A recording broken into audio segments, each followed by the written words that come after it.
श्री स्वामी समर्थ मैत्रिणींनो, आता तुम्ही म्हणाल हे काय? तर तुम्ही होळीची राख घरी आणतात का?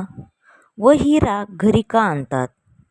होळिकेचे दहन हे अधर्माचा धर्मावर व वाईटाचा चांगल्यावर विजय दर्शवित असतो. जेव्हा होळी जळते त्यामधून जी राख उरते ती खूप पवित्र मानली जाते. ही राख म्हणजे होळिकेच्या दुष्ट शक्तीचा नाश झाल्याचे प्रतीक आहे. म्हणून ही राख घरी आणून ठेवली जाते.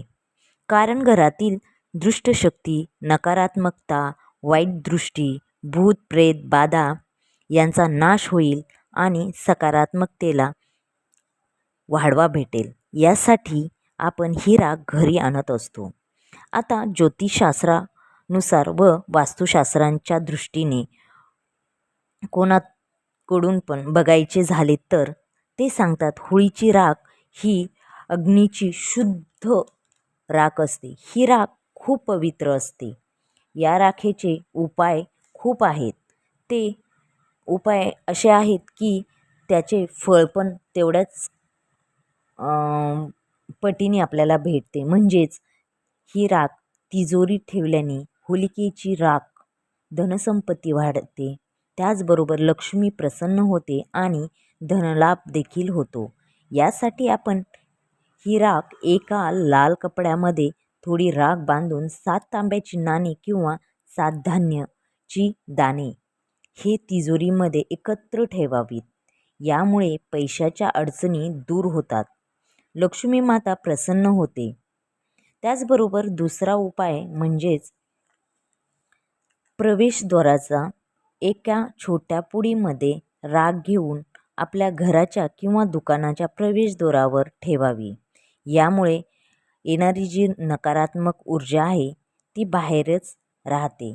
त्याचबरोबर बाहेरील दोष घरात येत नाहीत.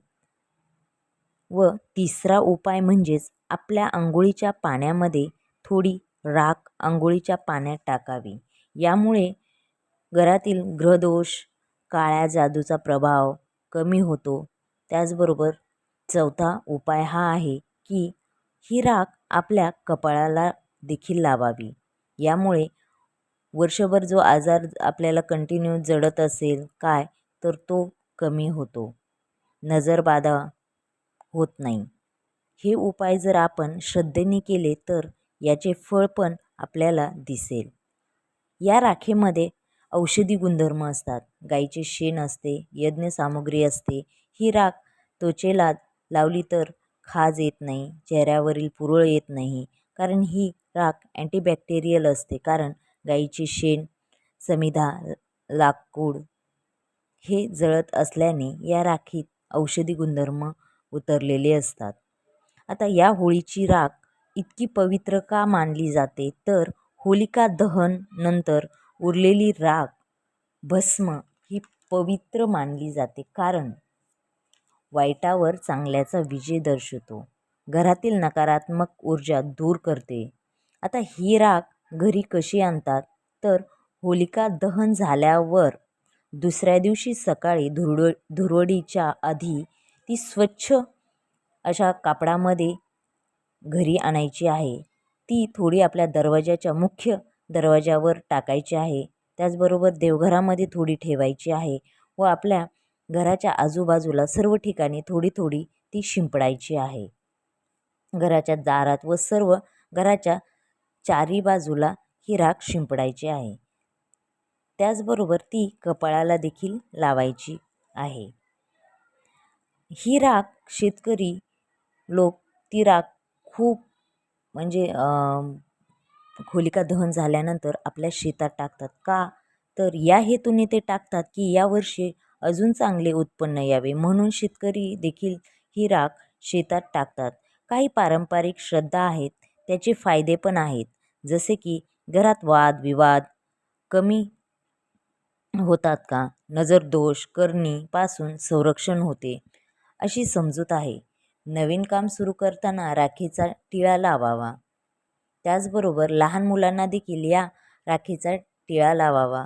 नजरदोष, मुलांना वाईट नजरेपासून बचावासाठी हा टिळा त्यांना बाहेर जाताना त्याचबरोबर चांगले आपले कोणते शुभ कार्य करायचे असेल तर अशा वेळेस ही राख लावावी, आपले संरक्षण होईल.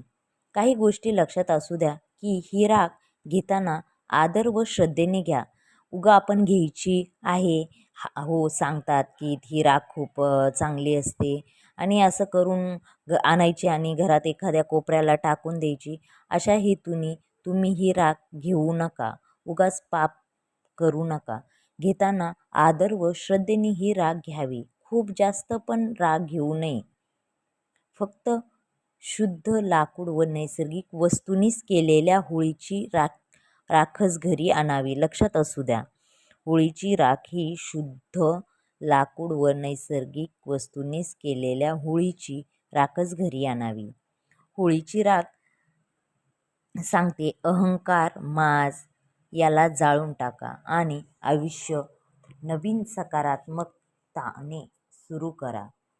ही राख घरी आणतानाच हाच उद्देश आहे की वाईटाचा नाश व चांगल्याचा विजय.